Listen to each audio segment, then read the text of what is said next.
Hello Aries, Sun, Moon Rising, and Venus Signs. Kamusta kayo? Sana po'y nasa mabuti kayong kalagayan. Welcome back po sa Star Tarot. At kung bago kayo rito, welcome din po kayo. Please subscribe, like, share my videos, and leave me a comment kung naka-resonate kayo. Thank you.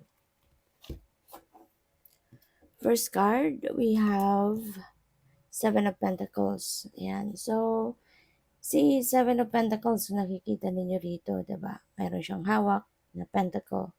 Tapos yung mga bunga ng puno nito, iba-iba ng size. Mayroon pang maliit, mayroon lumalaki. So parang ano to parang ito yung resulta ng inyong pinagsisikapan at pinagtatrabahuan, kung ano man yung kinocultivate ninyo, ano man yung ninonurture ninyo, ito na siya. Ito na yung bunga nila. Diba? At mayroon ka ng hawak, no? Because this person represents you. Mayroon ka ng hawak. Ibig sabihin dito, na nagsisimula ka na or magsisimula ka ng mag-harvest paunti-unti. Hindi yung bunga ng pagsisikap mo rito ay hindi mo makukuha ng sabay-sabay, kundi paunti-unti, no? So siguro meron ka na ngayon mga small successes, no?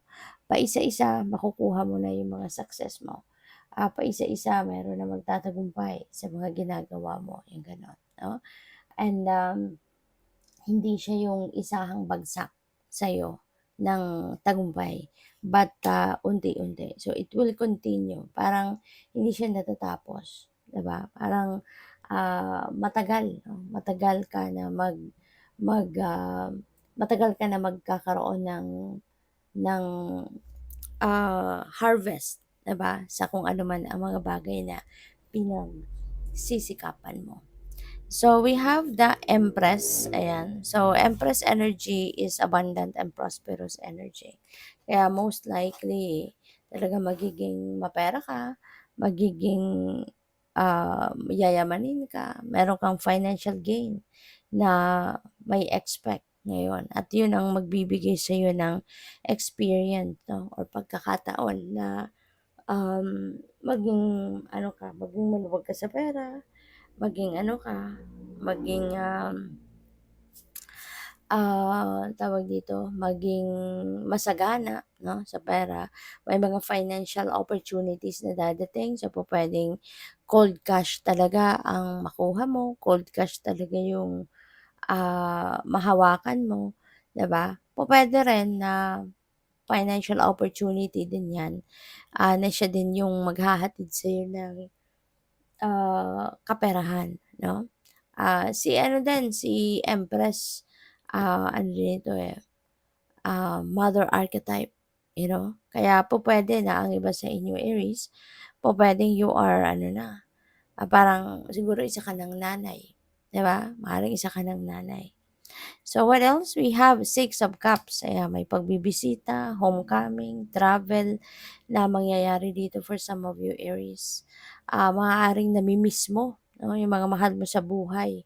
Maaaring nami-miss mo yung magulang mo, yung mga kapatid mo or mga anak mo, asawa mo. Depende sa inyong sitwasyon kung sino yung mahal mo sa buhay na hindi mo kasama, no? Kaya po pwede, no, na uuwi ka and you want to be with them. You want to experience that moment na muli makasama, makausap sila face to face, no, yung mga mahal ninyo sa buhay. Kaya po pwedeng magta-travel kayo. You're going to travel home. So, by the way, maraming salamat for subscribing, and if you haven't subscribed yet, subscribe na kayo. And also, maraming salamat din for not skipping the ads. Malaking bagay yan sa akin. And also, please click the join button sa baba ng video kung gusto niyo na mag-join kayo sa membership. Okay? Salamat po. So, next message ninyo, we have 33, communication. Ayan. So, baka ito yung kailangan din ninyo sa ngayon, yung pakikipag-communicate with your loved ones. Baka dati, pick up ko dito, baka ang iba sa inyo strange kayo, no, sa inyong mga kapamilya. Pero ngayon, dahil nami-miss mo sila, pwede rin na makakasama mo sila, uuwi ka sa kanila because you want to apologize, something like that. And yun, so maybe you're going to communicate with them. Possible din, Aries, na ang iba sa inyo, pwede na meron kayong matatanggap na communication, correspondence, ganyan, sulat, email, tawag, text message, yung mga ganyan. So, yun. But just be on the lookout for the communication lines para wala kayong ma-miss kung meron man importanteng mensahe na dadating. Okay? So, what else? We have number 74, nature. This could be paalala sa inyo, Aries, na mag-spend time naman kayo with nature. Maaring matagal na kayong hindi nakakalabas ng bahay or nakakalabas din kayo pero hindi kayo yung nakaka-spend time with nature. Pupuwedeng bahay, grocery, trabaho, gano'n lang, 'no? Pero yung pasyal or pag-i-spend ng oras, sa labas, 'no, na where nature is, baka wala kayo, 'no? Kaya this could be paalala sa inyo na bigyan din ninyo ng panahon, 'no, yung sarili ninyo na makalanghap din ng sariwang hangin, 'di ba? Spend time with nature kasi yung nature spirits are very healing. 'Di ba? Lalong-lalo na kung there is something that you need to heal sa sarili ninyo, 'di ba? Kung meron kayong mga problema, kung meron kayong mga pinagdadaanan na medyo challenging, it really helps if you are going to spend time with nature.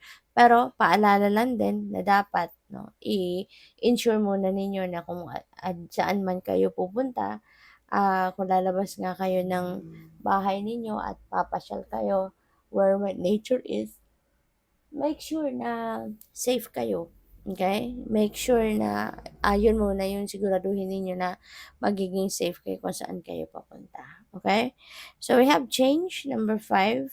May pagbabagong magaganap na. Pwedeng sa kapirahan yan, pwedeng sa career, sa trabaho, sa business, or pwedeng family dynamics, diba? Pwedeng iba-iba, no? Depende yan sa inyong sitwasyon. It could be depende yan sa ano ninyo, depende yan sa, um, kasi pupuwedeng ito yung mga bagay na gusto ninyong baguhin sa sarili ninyo or yung puwede rin na yung pagbabagong ito could be changes na gawa ng outside world ninyo na magkakaroon ng impact, 'no, sa buhay ninyo. Pupuwedeng gano'n 'yun, okay? So, yeah, but definitely change is coming, okay? Good luck sa'yo. Thank you for watching Love and Light. Namaste.